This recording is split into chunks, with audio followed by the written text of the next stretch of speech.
የሰመመን እንቅልፍ ተኝቼ ነበር።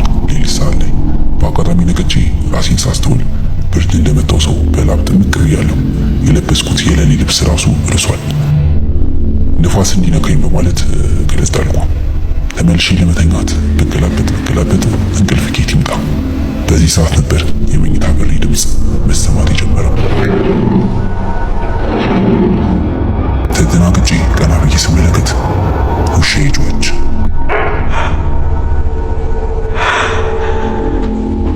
ተነሳውና በሩን ከፈትኩ። ሮጣ ገባች። ተመልሼ አሁንም እንቅልፍ እንዲወስደኝ መገላበጥ ጀመርኩ። እምቢ ሲለኝ የቤቴን ብርሃን አሳላፊ የጣራ ቆርቆሮ በተመስጦ ማየት ጀመርኩ። በድጋሚም የመኝታ ቤቴ በር ድምፅ መሰማት ጀመረ።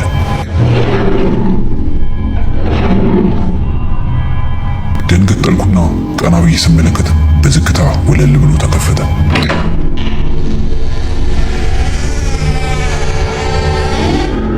የሆነ አስፈሪ ድምፅ አብሮ መጣ።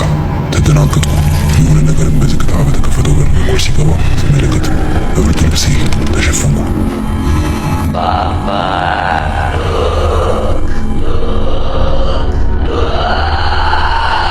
በጣም ፈርቻለሁ። ቆይቼም በዝግታ ተገለጽኩ።